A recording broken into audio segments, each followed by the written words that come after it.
fitness could be for someone who hates, working out, maybe let's throw a 10-pound weighted vest on someone and have them go for an hour walk, where we're at least creating some tension and tricking them into, working on these tension techniques and getting that heart rate up a little bit, but to the point where they want to come back and rinse and repeat every day.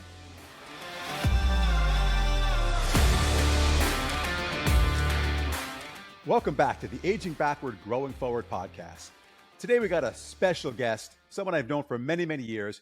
And you guys know from the original podcast that we launched, we wanted to talk about the different buckets. And one of the buckets that I'm really passionate about is the fitness and the exercise bucket. So for me, it was finding the best qualified person to have this conversation with. So today I'm just enthusiastic and I'm so excited and thankful to introduce to you guys Don Saladino. Some of you guys may know Don Saladino.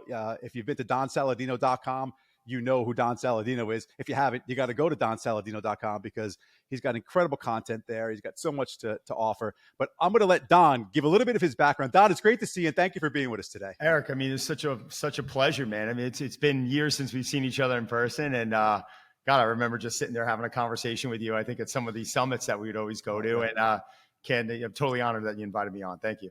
You're really welcome. So Don, give me your personal journey into the fitness industry. We've talked about this offline so many times, but it's so inspiring. And I tell the audience, how did you get into fitness? Wow. You know what? I got to back it up. I got to back it up to the second grade, man, because and I don't mean to go that far back, but I think that's really what set the tone for me. I had massive hearing surgery. I had tubes put in my ears at a young age. I was about 7 years old.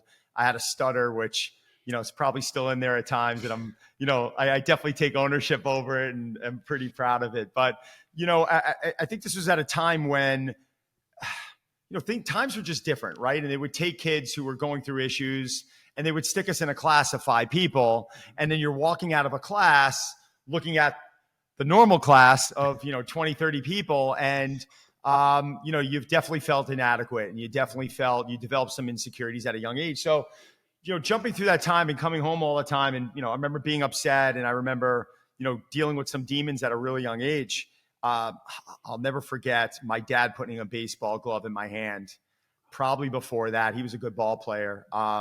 And we started playing a lot. He worked in the catering business. So he ran a catering hall in Long Island, which my first day of work, I'll never forget. I think I was 7 years old. They put a broom in my hand, real kind of blue collar mentality, but I was wearing a tuxedo to work consistently at 12 years old. Wow. And I was doing everything from sweeping floors and working hard and seeing my father deal with these relationships. And I really attribute a lot of my career to my dad and my mom, because they gave me that ability to be able to communicate with people.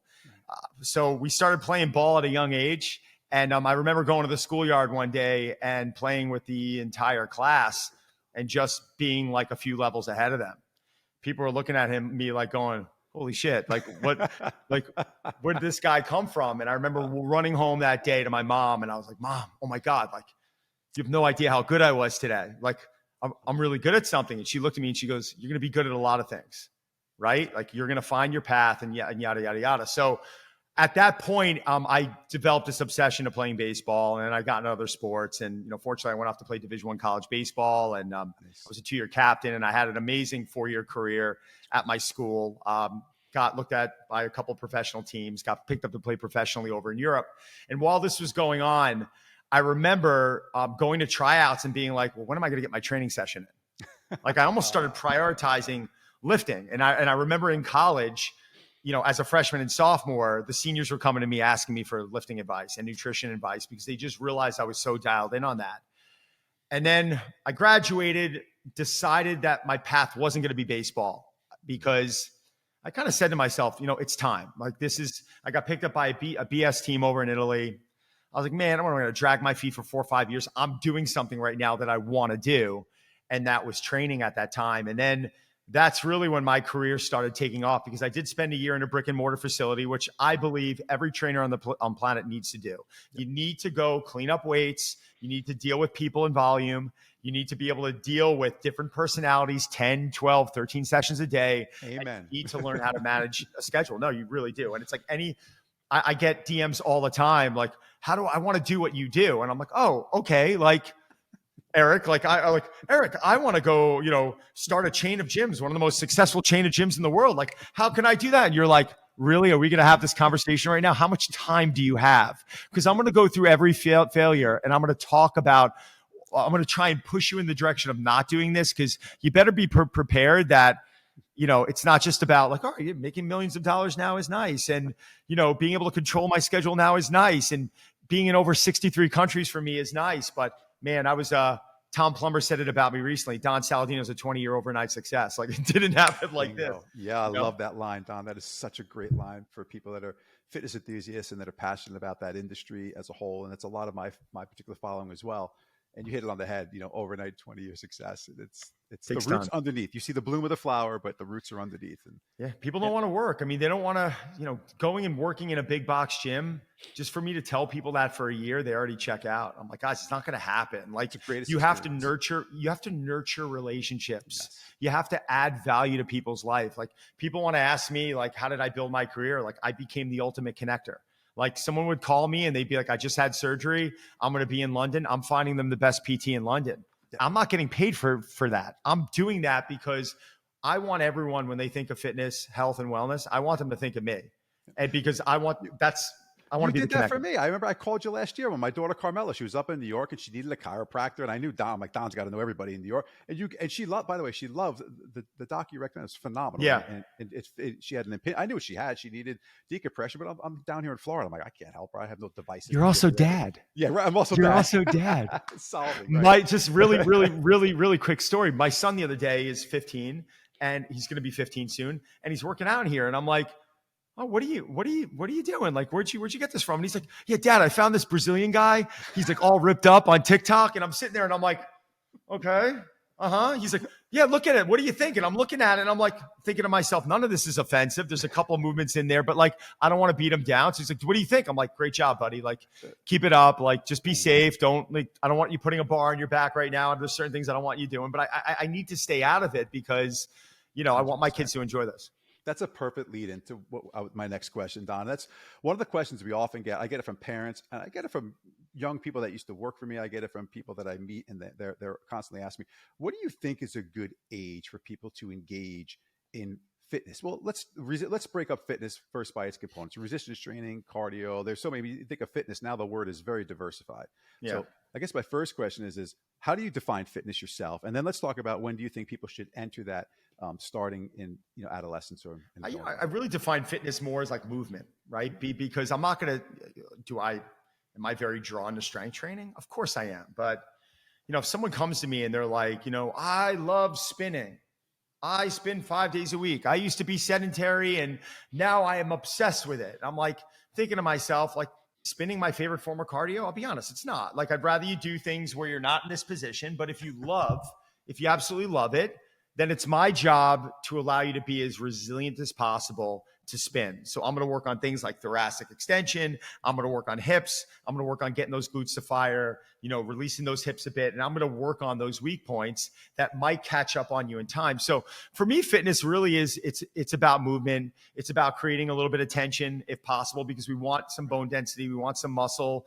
Muscle is body armor. People think of muscle as like what you and I have. And no, I don't think of it that way. I think if my mom had some muscle at 77 years old, when she made that fall last year and she needed massive hip surgery, her body would have had that body armor to withstand that fall. So that is my goal for people. I want to take them into their 70s, 80s, and 90s with some body armor.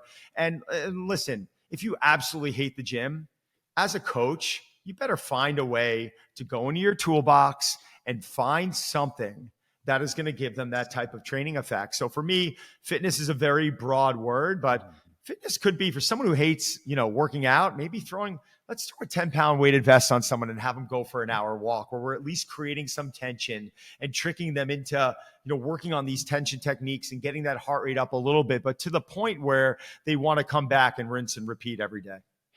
So when you look at talking to a young person, and we see athletes aside, right? Because we know that that's a different cohort, but we see that there's a lot of younger people that are a little bit overweight. BMIs are getting a little higher as they're younger. What is your recommendation to the parents that are listening? For getting their kids engaged in fitness, the how-to. Like you just said, you talk to your son, and I do the same thing. I never shut down. Whatever they're doing, that's great. Thumbs up. You're moving. You're sweating. We'll work on all that other stuff as you go. Yeah, no, it's a great question. The first thing I'll tell parents is, you better practice what you preach. You better practice what you preach, because if you're a parent sitting there trying to force your kids to eat well and you're trying to force them to train, which I completely disagree with on both fronts, you shouldn't force them. You need them to follow your footsteps. It's a great story. I never forget. So my daughter now is 16. My son's going to be 15. I think they were about 11 and 10. And they turned to me one day and they're like, we want to go for a hike. My wife and I smile and we're like, amazing. So we went up to Comset and we're like, you guys are leading the hike. When you want to turn around, when you want to stop, you let us know. And I think we hiked for like 5 or 6 miles. I was shocked. Wow. And then afterwards, they asked me early in the morning, they're like, can we get ice cream today? And I said, absolutely. So after the hike, I said, you guys want to go for ice cream? And they said, no, we want to get fruit smoothies.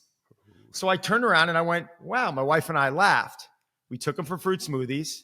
And then 3 or 4 hours later, they looked at me and they said, can we get ice cream now? And you know what I said? I said, absolutely. I said, absolutely.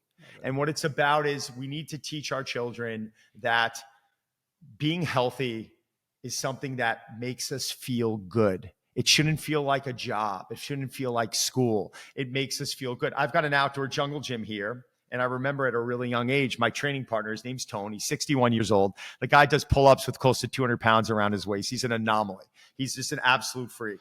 He shouldn't even been alive. He's been shot 11 times and stabbed twice. And my kids call him Uncle Tony. Just bad place, bad time, young age. Let's put it that way. It's another story. But I remember when we'd be going outside and Donnie would see Uncle Tone at he's about 7 years old. And he'd go, Dad, I want to come work out with you. Uncle Tone and I would look at him and be like, nah, man.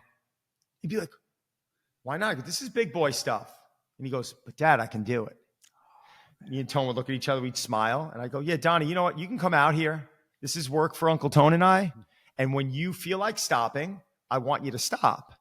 I'm not going to push you, right? Like, I don't believe, like, I'm not going to sit there and push my son. If my son wants something and he needs to push himself, he needs to do that on his own. If it's a sport, if a coach is like, push your son, I'm like, no, I'm not pushing him. He pushes himself. Now I'll give them guidance. And if I see his grades are dropping, yeah, there's, I got to step in here. But when it comes to exercise and play, they see what I'm doing. They see the healthy lifestyle. My daughter's a pescatarian now. Like she decided for probably close to 3 years for more humane purposes, but she's trying to make good food choices. My son, they're both, they play baseball and softball. My daughter's on swim team. My son rows. He wrestles. I'm not forcing them to do anything. They're making these decisions because they see their parents. They don't play video games. They have a video game system. Are they on social media too much? Yes. Right? They all are. But you know what? You got to take the good with the bad. Yep. But as a parent, you can't expect your children to do something that you're not willing to do yourself. I love that. So don't be a hypocrite and try and force your kids to eat grass-fed meat and vegetables when they see you eating pizza, 6-7 days a week. It just doesn't work that way. Do as I do, not as I say, right? That's the best advice out there. And to get to your second part of the question, you asked, in what age? I mean, we were getting into that a little bit earlier. I really think at a young age, it should be more about play. Okay. It should be more about, like, let's get away from the structure. Let's get away, like at young age, run, jump, throw, carry, play sport, hang on the jungle gym bars, do those things. Fantastic. And then I think like one of my good buddies and mentors, Mike Boyle, who everyone knows Mike, he's like the godfather of strength and conditioning. Mike, would even say like 12 years old is a good age to get them into some structured training, which I think that's a fine age. I might even push it a little bit later, just because I don't want to force them in there. I want them to play. And then when they're turning around 13, 14, and they're like, oh, we want to do some resistance training. I'm like, great. I'm not really putting them on machines. I might start them with a jump, throw, carry. I might start them with some sprints. I might getting them do some unilateral movements, right. One leg, one arm, nice. Utilizing the core, having fun, moving, good team approach, camaraderie, doing things that are a little competitive, getting them in and out quick, 30, 40 minutes max. Like you're done, get out. I want them to want to come back rather than beating them to death, I mean, that's probably almost the formula for the novice as well, right? I mean, someone who's just entering into exercise. And I remember that, obviously in the gym business, we had the same thing, is how do we engage a client who was sent to the gym by his doctor or her doctor? Hey, you got high cholesterol, you got, really bad, blood pressure, you got terrible A1C. And these people have to move, right? And their doctors would just say, well, go work out. But they really wouldn't script the workout because there wasn't their qualification, not their field, right? And then you come in and the training staff would look at them and be like, okay, well, what am I I going to do? No, and that was always the key. And you know, this engagement in the beginning is just so critical for people that are listening. If you've never worked out, you just started working out. The key is to get you past like the first 6 weeks, because that's when you can start usually seeing some things. The statistic in the industry was, 60% in 6 weeks. So 60% of your members would leave the gym in 6 weeks. In fact, Tom, you've heard that a million times. It's a depressing number. It is, but it was a very true number. For a long time, a very true statistic that was tried and true, give or take a little bit. So the goal was always to, how do you do? So what you just said, I think, is very interesting in fitness. If you're just starting and you're just working with a trainer, you're looking at a program like the programs you have, what do you recommend for that particular client? For someone just looking for a program just to get started? Get started, yeah. Yeah, I think if their thing is that they want it and they've had a difficult time being consistent, let's say that we're taking the general population, right? Because the general population out there are struggling to get off the couch. They're always setting New Year's resolutions that are unattainable, and they're being inconsistent. They're that 60%.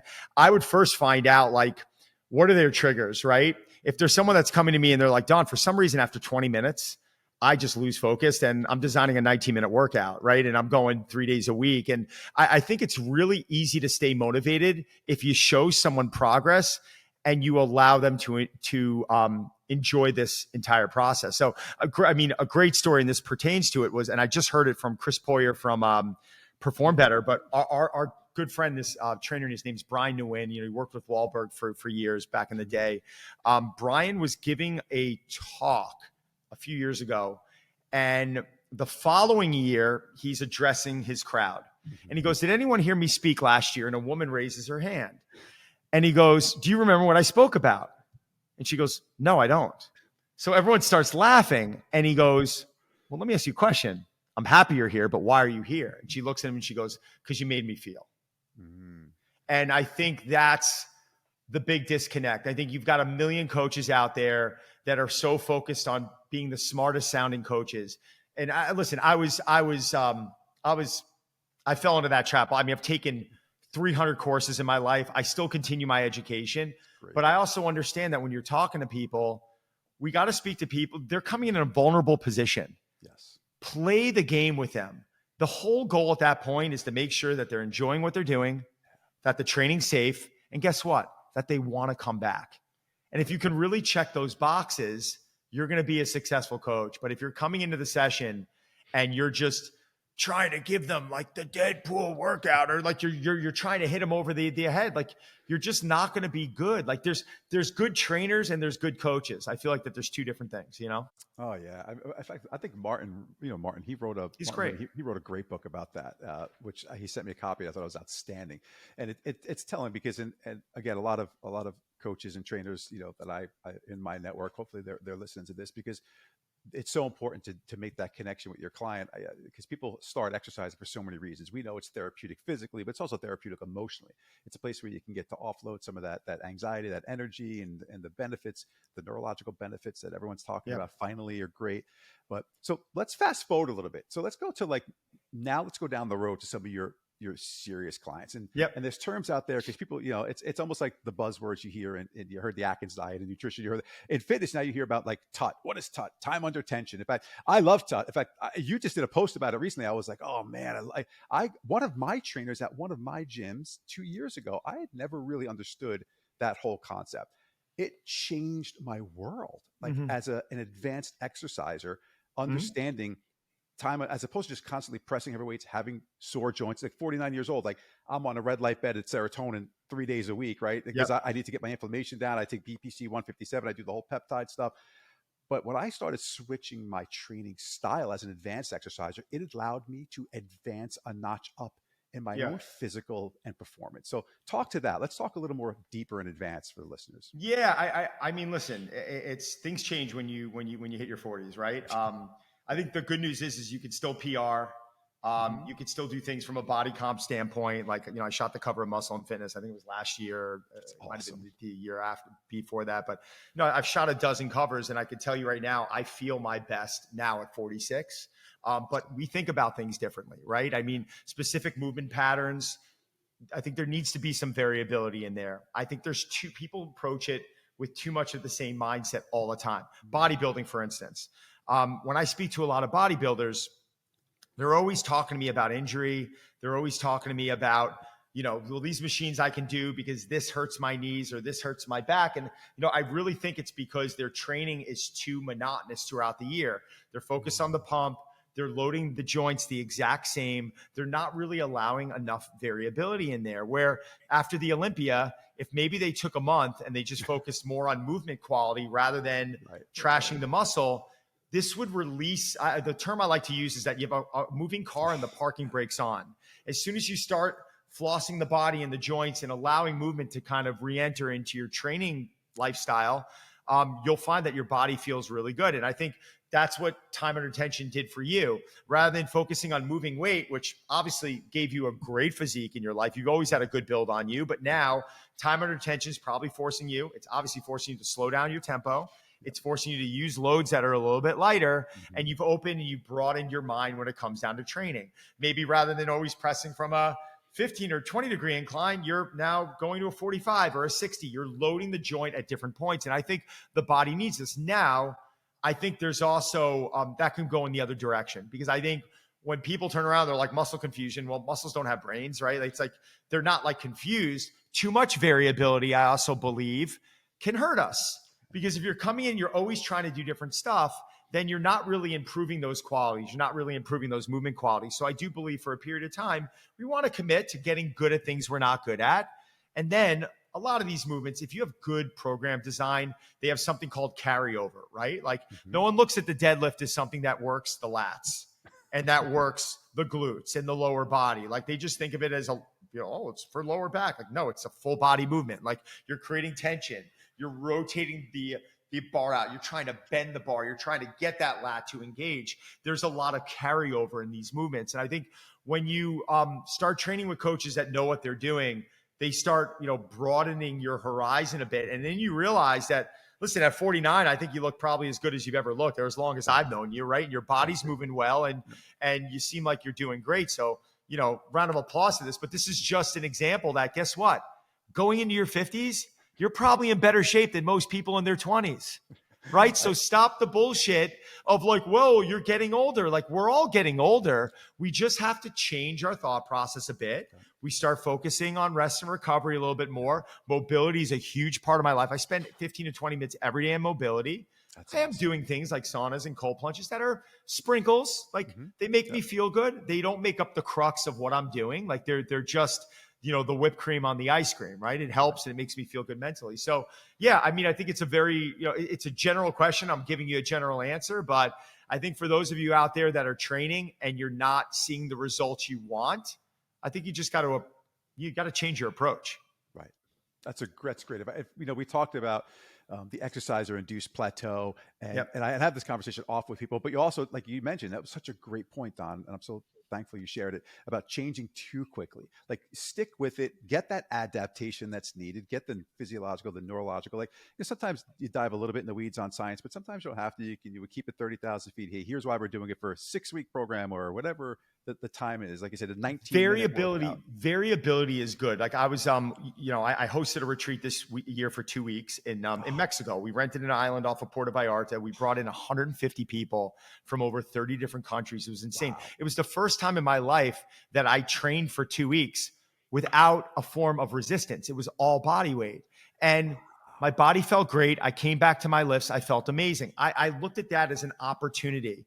Now, my training approaches throughout the year might go from anywhere from body weight training to the conjugate method, right? To bodybuilding training, to 8x8, to kettlebell training. Like I will commit to blocks of training and I'll dive into it like, okay, this is my approach. And I'll spend time getting good at that.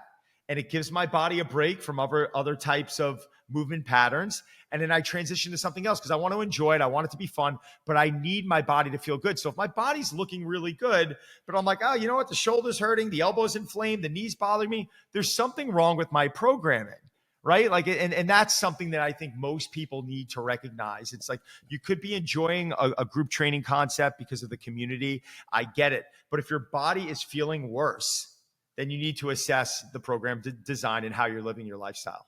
That's an excellent piece of advice. If I was going to ask you about your own training program, so I'm glad you seasoned that Sure. into there, because people would love to know, like, what are the advanced exercisers doing? And what you just said is incredible, because it does show that you look incredible. God bless you. You're physically fit, Thank you. and it's not because you're doing one thing. And unfortunately, most people that are listening, you probably want that one single answer. And the whole purpose of this conversation, why I want to share it with all of you, is because there is no real one single thing. It's the one single thing is you got to constantly have change. Well, yes, you just said it, but also if you ask me the one single thing that I've been consistent with, it's that word. It's consistency. Oh, So yeah. if you, like, someone turned to me the other day and they're like, over the last 25 years of your life, how many times have you waken up and just decided to take a day off for the sake of it? I'm not talking about being sick.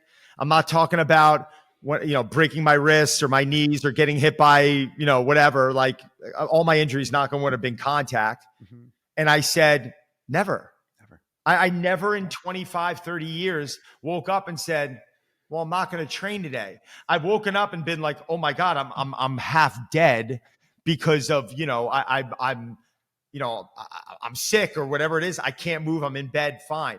But waking up and just saying, I'm not doing this for the sake of not doing it, I've never done that.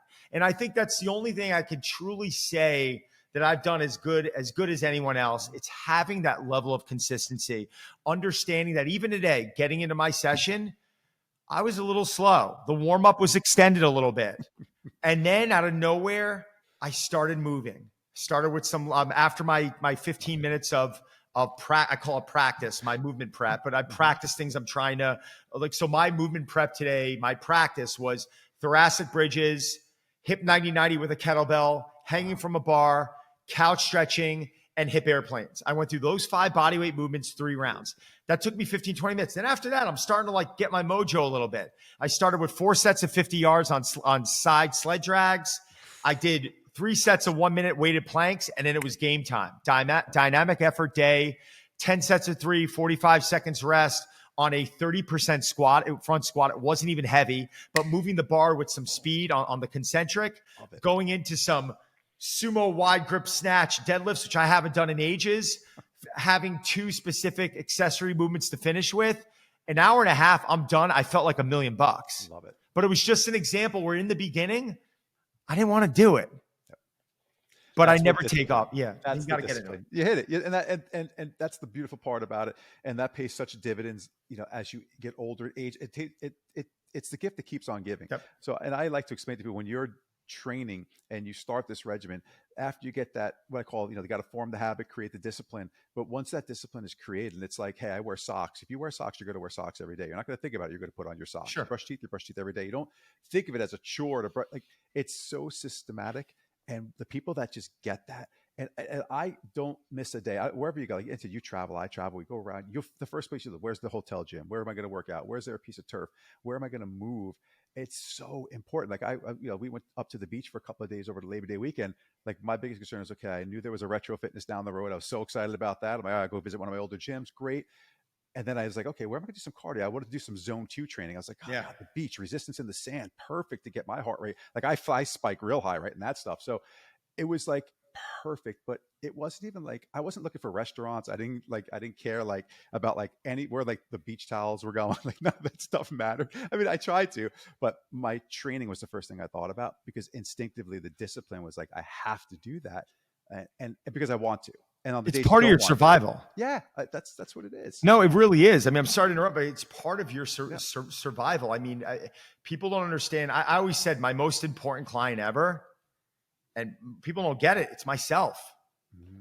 It really is. It's like, and I could not take on all the clients that, back when I was training people, I don't train people anymore, but like back when I was doing that, I would always carve aside an hour and a half a day, 2 hours a day to get that session in. And if it meant me not taking someone on, I would do that, because my mental health, right? Put aside the muscle piece of it. I'm not, do I like that my body looks decent? Sure. Like I love that part of it, but I chase a feeling.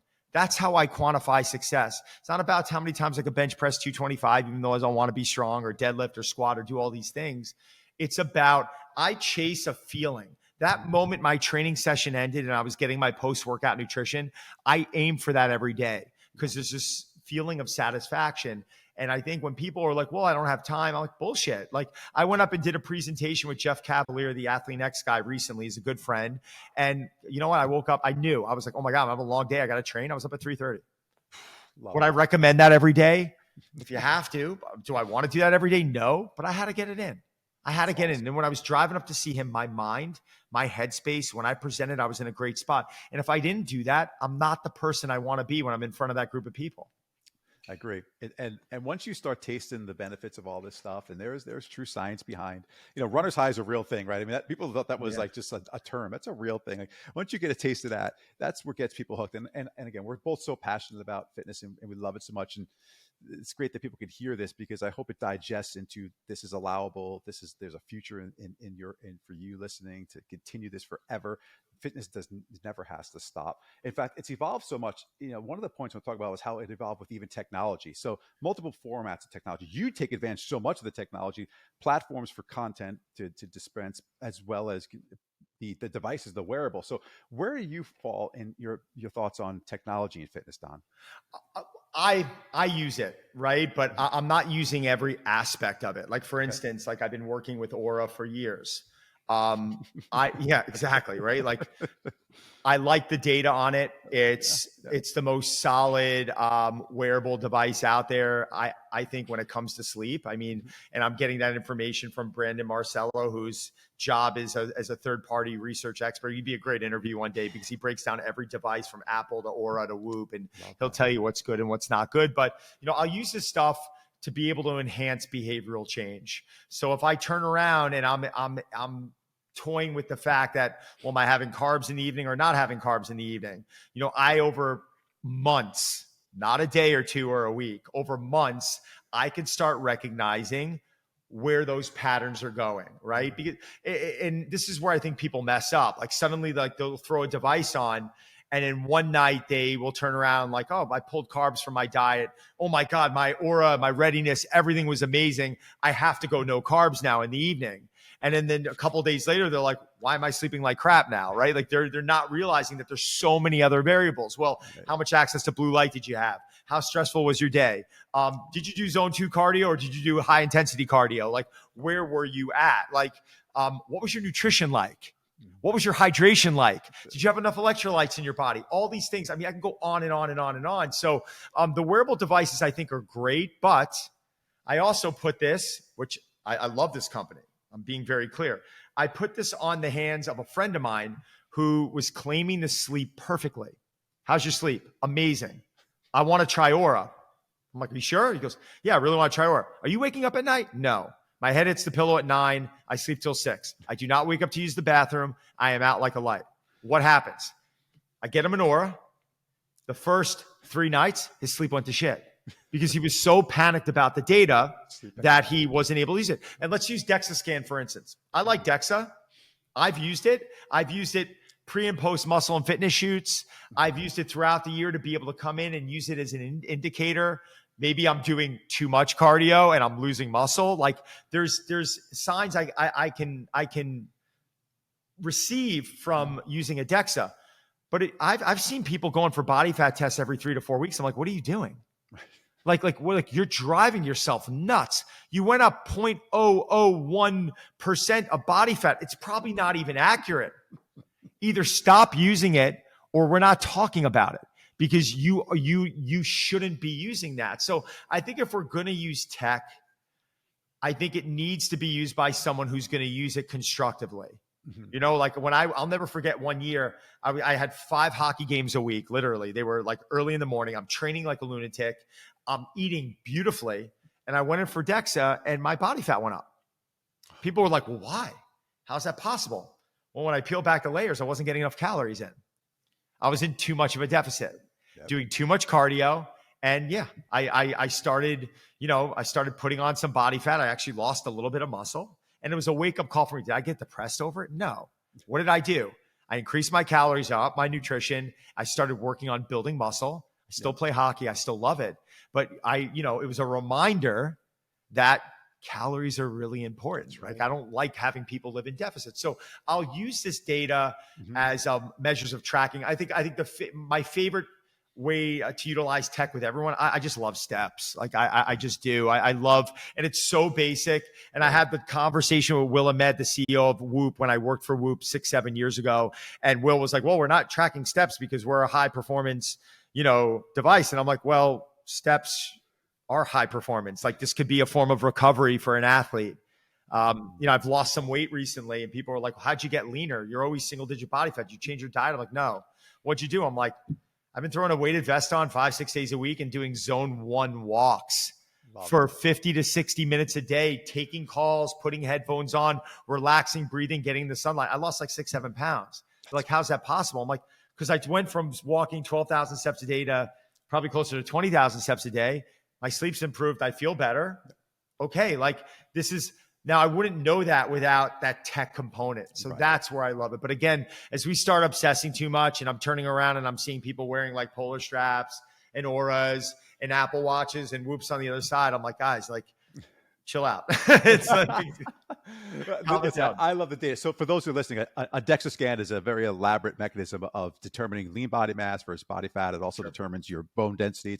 It's a great test. There's a handful out there. InBody's another version. A lot of gyms offer that. Even our serotonin centers, we offer InBody scans. We have the upgraded version of that. And again, it's a measuring tool. They aren't all perfect. Some people submerge themselves in the tank to get their lean body mass. 100%. That's hard. You got to expel all your air out of your lungs. I've done that. It's very difficult, but I've actually been able to manipulate these devices. Like I've actually been able to, I've gone in and I've tested it. And I'm like, watch, I'm going to be able to manipulate this. And I've been able to manipulate these devices through things that I do with hydration or even, I've even gone as far to jump on an elimination diet for 10 days where I lost like 10 pounds and I went in and I got tested and they're like, how'd your body fat go from 8% to 5%? And I'm sitting there and I'm like, bullshit, right? It's like, oh, all right. Like, was I really able to drop my body fat that much? No, like I'm not going to do that in 10 days, but like these things you can manipulate these devices. But again, behavioral change, if you're using them as a means to make better decisions, that's the key. That is where I think it could be gold. If you're going to jump into this and you're going to obsess and try and peel back, well, why did my body fat increase by 0.001%? You shouldn't be using it. Like, you're going to drive yourself crazy. You're going to drive your cortisol levels, the stress hormone is going to go through the roof. And that's why you're going to end up putting on body fat. It's going to be because of stress. Right? That's such a great piece of advice too, Don. I mean, tech is wonderful when used appropriately. And I'm one of those people where I fell into that category. I obsessed over my MyZone device. I'm looking at my Aura constantly. And I got to a point where I was like, okay, I'm now using it more for just, it's a box that I'm checking. Okay, this is the calorie count that I did. What happened when I trained? Like I did a ruck walk. I just picked up rucking. I heard Peter Attia talking about it. That's one thing I've never done. Never wore a weighted vest. And I did it this morning. And I'm like, and I noticed that depending on the temperature here in Florida, when I do this, it changes completely what my workout's going to look like. My heart rate. But if I don't have my MyZone, my heart rate monitor on, I don't know that I'm in the 90% of my heart rate. I'm like, okay, I've got to slow down or lighten my load because this is not the zone I want to be in for this particular modality that I'm doing. So I use it as just a gauge of checking and, the meters, if you will. But yes. And then you start finding out that there's different devices, like anything high intensity, it's a chest strap. 100%. And listen, I've interviewed Ray Maker over it, who, is a research expert. Brandon Marcello. I've had calls with MyZone. I've had calls with, I've had calls with Apple, and I even have, Polar got on the phone with me, and I'm like, I'm just curious, like, why the wristwatch and the chest strap? And they're like, because the chest strap's more accurate. And I just started laughing. I'm like, well, thank you for your honesty. And even Raymaker told me, he's like, with the wrist watches, if you're a triathlete and you're gripping a bike tight, if you're sprinting and the arm action is moving fast, this is not going to grab. The chest strap's needed. Now, when I do zone 1 or zone 2, I can leave this on and I'm fine. As I get into zone 3, 4, and 5, guess what? That chest strap has to go on. So there's also different devices, different strokes for different folks. Yeah. Good, and we'll call that an expert tip right there, right? So for high intensity movements, definitely the chest strap, as Don said, that's a perfect way to key that. And if you are wearing, because wrists they're convenient, let everyone. People get really weird about strapping things around their chest. I've learned this in the gym business. We had that issue, and then so a lot of those companies did do the wrist one to kind of compensate, to get some kind of data for our clients. But I will tell you that I'm a chest guy, right? I mean, I wear my Apple Watch. This is an Apple Watch I'm wearing. It's just in a fancy little thing my wife got for me. About to say, it's nice. Yeah, I'm getting a little, so, I'm getting jealous over jealous. here. It looks good. Well, we'll send you a gift, Tom. But I do use it, and I will say, but when I'm just walking around, like during the day, like I said, managing steps, how do they do? Because I do look at steps as well, because it's just a good metric to see what did I do the day, because I have a tendency. There's days I'll sit at my desk for 8 hours if I have to, just plowing through emails and if I didn't work out that day, I have like zero movement, like no steps. Like I may have been in a coffin. So I'm like, I've got to do something. So that reminds me, these devices remind me, hey, it's 6 o'clock, but you got to at least get on the treadmill or just get outside and go for a walk with the dog or something. Someone asked me the other day, they're like, why do you wear both? And I'm like, well, I love this because when I'm in here, I can adjust my volume of my music. Or like if my kids are texting me and I have my phone down on the desk and I look down, I'm like, oh, it's my son. Let me run over. Right? And like, so yeah, I mean, there's different reasons for using it, but yeah, the zone 1, zone 2 here. And the other reasons I just listed. And then this for me, it's about sleep. It's not really about the readiness score, because if I wake up and the readiness score is telling me I'm in the tank, but I feel great, I'm not listening to it. Right. But if I'm noticing an elevated heart rate and I'm not feeling great, wow, maybe I have COVID, maybe I'm sick. Let me look into this. Then I'll go address it. I can really pay attention to sleep patterns, behavioral change, REM deep. Now, are those numbers even 100% accurate? I'd say probably not. But I think the trends are really good to follow. Yes. Yeah. And that's what I would, if you're going to get into it, that's what I think I would obsess more over the trends. I agree with that 100%. So Don, if someone's listening and they're an exerciser and they've heard a couple of things that we've just talked about, I know you do programmatic stuff on like that's whole year, and that's been incredible. You transitioned from, like you said, I don't train one-on-one anymore in the gyms because but it's not like you just stopped doing. You have a whole platform now. Yeah. So if you don't mind, we just share a little bit about yours, because I think I'm so fascinated by some of these content platforms, especially yours, because thank you. Because of what you deliver is Thank you. Well, I mean, I want to explain to people, like I was in the brick and mortar space for 15 years. I had 2 clubs in Manhattan. I mean, one of my clubs, it was probably $2 million a year just to operate. That was my overhead. I mean, it's that stuff can get expensive, and they were successful, but to be able to end my lease May 31st of 2020, it was perfect timing. I got into the digital space back in 2010. I launched a company called Driven. I partnered up with athletes, Adrian Peterson, Dwayne Wade, and Ernie Els, and got into the app business and really became massively successful quickly, and then failed just as quickly because there was a word in there called engagement that a lot of these athletes and a lot of their agents didn't want to provide to the product. And I think it was a huge learning curve for me. So I think no matter what platform you're going to launch, it could be something as simple as developing a program and distributing it through Dropbox, which is one of our 3 ways of distributing. I have an app company that I'm partners in called Playbook, which is, done very well. I've been a part of it for 7-8 years. I love that. And then I have my challenges, and my challenge community now, we're probably 10,000 people deep. Wow. Yeah. It's pretty massive. Awesome. But I sell programs globally in over 60 plus countries, and we deliver those programs through Dropbox. Wow. Very, very simple. So we have this tech platform that does very well. It's massively successful, but still the importance of the simplicity of Dropbox and delivering programs to people. It's very easy. It's very comforting, and it's something that a lot of them just don't want to release. So we have both those options, one for the tech, someone who's really tech savvy, and the other one who just wants a printable PDF. It's simple, but no matter what you do, if you're in the business, you are not going to be successful if you don't engage with people. So when you hear trainers or you hear business people talking about, making money without working a day and blah, blah, blah, in our business, it's complete horseshit. Like you have to nurture clients. You have to supply. And that's what I did as well as anyone in the industry. My session never ended when that hour was up.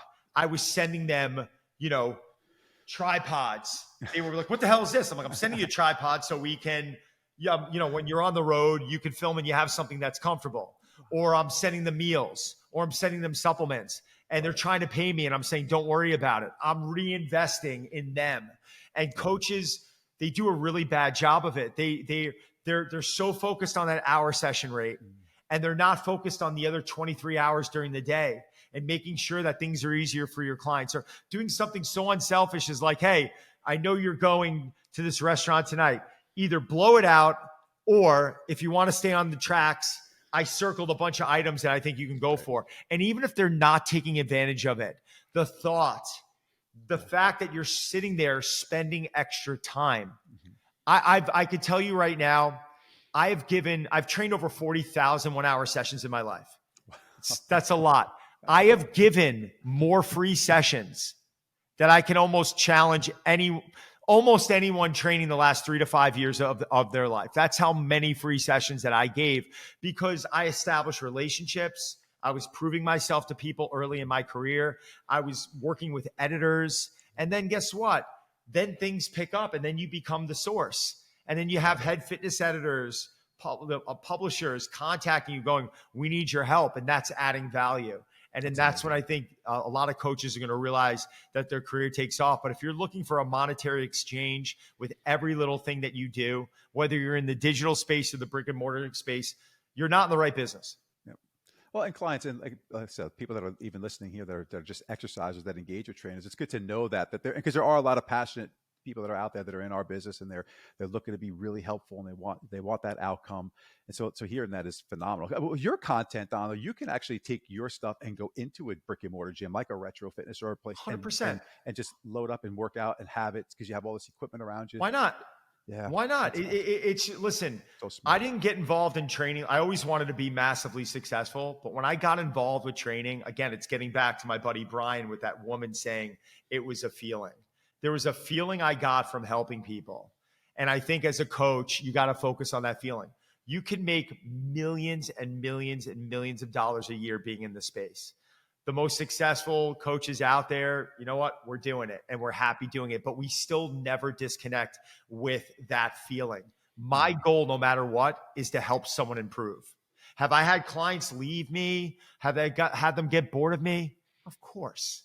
It's going to happen. It's part of life. I can't expect someone to be training with me like, not everyone's going to be Ryan Reynolds where they're training with me for 14 years, right? There's a level of loyalty there that I'm grateful for. But I also understand at a certain point, people are going to get bored of hearing my voice, and they're going to get bored of, how we might approach things. As much variability is in there, it's going to happen. I think, you gotta pay attention to that feeling. You do what you do. You're massively successful at it, but Eric, you love it. I know you love it. It's evident. I could see it on your posts. I could see it when you're talking to the camera. This is not some scripted bullshit. You're doing it because, and in all fairness, you could have thrown in the towel after, when you were done. You could be sitting on a beach somewhere. Why are you doing this? Why are you talking to me right now? Because you want to make change. You want to make a difference. It's part of who you are. It's true. I love it. I still love it. I'll remember the first personal training job I had during, my end of high school. I actually lied. I tell the story to everyone. I fibbed about my age to get my first personal training certificate. And I took it. I was working back when I was like 14 years old. And then later on, I had a client that came up I was working in Staten Island at the Gold's Gym. And I was there after hours working out, getting my session in. And a very heavy set gentleman had come up to the door. And he knew it was closed because the hours were on the door, but he was just looking in the window. He's peeking in. He's looking into the gym. And I noticed, I'm like, oh gosh, why is this? So I saw him. And I ran up to the door and I opened it. And he got like startled, like, oh, no, don't even open the door. So I said, hey, what's going on? I said, I'm Eric. I just put my hand out to shake his hand. I said, what's your name? It's Mike. I still remember the guy's name. So I'm like, well, what's up, Mike? He's like, oh, I just wanted to see what this place looked like.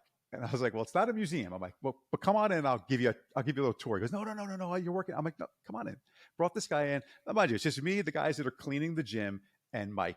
So we walked through the gym, and I'm just talking to him. Now, he's clearly has an issue with his weight. I mean, it was obvious. And he was a big fella. And he told me about his kids, his wife. We, just started talking, asking those questions. I said, Mike, do you want to be able to throw a ball with your son when he's in high school? I'm like, because if this is the path you're on, I'm like, that's not happening. I'm like, so let's get down to the brass tacks. I'm like, you're here because you want to start. You came at this time because you didn't want to start today, but you want to start. He's like, yeah, he goes, I want to get in shape before I come to a gym. And I've heard this. If I had a nickel for every time I heard someone say that, right? And you probably heard it too. Before I hire a trainer, I want to get in shape. Before I come to the gym, I want to get in shape. I'm like, no. I'm like, no, we're the people you come to do Yeah. that. Yeah. Start here. Go join that gym. So I did a workout with him that night. And he was in like literally dress clothes. I'm like, come on, sit down on this machine. Let's go. I showed him a couple of So things. smart. And then we talked. And I said, come back tomorrow. I said, I'll meet you here. What time? Well, I got to be at work at 9. I'm like, all right, I'll be here at 5. You want to come 5:30? I was living in Jersey. Then I drove back. I met him at that gym. We had a workout. We talked more about it. I said, let's just sign you up. We had back then they did those like the 30-day money back guarantees. Oh, yeah. They had all those. Right. I was Yeah. like, you have nothing to lose here. And I'm going to work out 50 days. And I did. And that guy wrote me a note. When I opened my very first gym, when I opened mine, so years later, I opened up my own gym. I left there. That guy had wrote me a note, sent it there. And then I'm still friendly with the owners of that gym. They had forwarded me the letter. They said, hey, you got to read this. Now, this is a letter I wish I had kept. I got to tell you, Don, it really made me cry because I was I couldn't believe the guy said, you had changed my life. You saved my life, my marriage, my kids. I was in such a bad situation. When I met you that night, I was having like thoughts that I never thought I was even, I was and that just continued to give me the enthusiasm to do what I do and why I do what I do and why the industry is doing what it does. But forever. that's the story.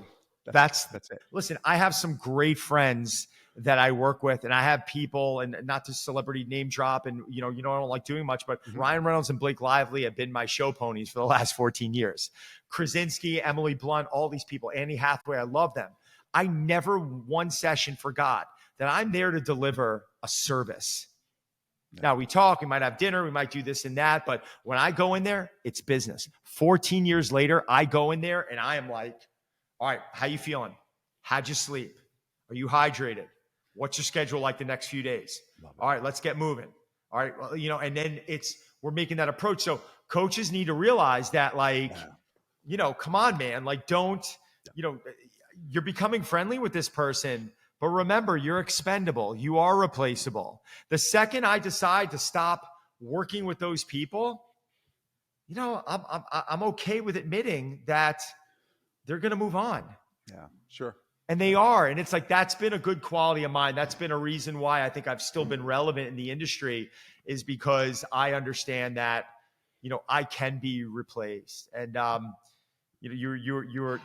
you were making me laugh when you said you were kind of fibbing on that one story to the guy. I got to tell the story quickly. My first client ever at Drive, we were at the time charging a big nut to join. Mm-hmm. He was the founder of Tommy Hilfiger. He came into my club and he goes, how many members do you have? And I went, 93. He goes, there's no one here. There's no one here. I go, well, it's 10% of your total number is going to show up every day. So if I have 100 members, I got to figure 10 people a day are going to show up. That's a statistic. And you just happen to be here when no one's here. And he went, well, okay, well, what are the membership costs? At the time, this is a golf fitness training facility. This was back in 2005. It goes $5,000 a year to join. It's expensive. So I said, it's $5,000. He goes, well, what about for me and my son? I go, well, for you, it's $5,000. Your son will discount $3,500. He goes, sold.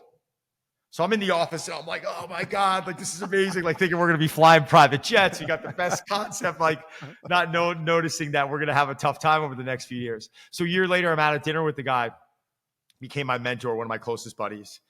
He goes, how many members are you up to now? So remember, I said 93. So I look at my brother, I smile, and I look at him, I go, 97. He goes, what are you talking about? And I go, well, yeah, 97. He goes, you were at 93 last year. You've only gotten 4 members. And not really, I kind of lied. He goes, what are you talking about? I go, well, I don't want you to think that we were going under and we needed the money. So, I said 93. Well, what number was I? What number was me and Dustin? Dustin and I go, technically you were number 1 and Dustin was number 2 and we just lost it. We were dying. We were like, it's the greatest story ever. Sometimes you got to fib a little bit, man. You got to fake it till you make it. That's awesome, Don. And Don, that's the reason I wanted to have you on today. And I'm so grateful for our time together, man. The stories are great. The tips are better. Hopefully our listeners are going to sift through. And I always say, listen with a notepad when you listen to great podcasts, because there's always nuggets. Not every word is going to be great when you're listening to podcasts or watching podcasts, but when you get nuggets, and that's how I do it as well. I just listen for the things that are meaningful to me. So I'm sure today there was lots of nuggets and lots of jot downs for this episode. If not, there'll be show notes, of course. But Don, where can our listeners find you if they want to check out your programs and look for you? Thanks again. It's donsaladino.com. My Instagram's Don Saladino. I'm on all social channels. anyone's got any questions, shoot me a DM. I'm normally very good in getting back to people. When you're in New York next time, let me know. I want you to try and take a trip out here. We'll do a training session. I'll buy you lunch, dinner, whatever it is. I'd love to see it. I'm definitely taking you up on that, Don, and I appreciate you. I love you, brother. It's great seeing you again, even on video. So everyone, thanks for joining us again for a wonderful episode of Aging Backward, Growing Forward. Hopefully you got some great value out of this. And as always, I hope you had a lot of takeaways. We want you to take something away every time you listen. We got to give some value to you. Looking forward to being with you on our next episode. And again, thanks to Don Saladino for joining us. Thank you so much.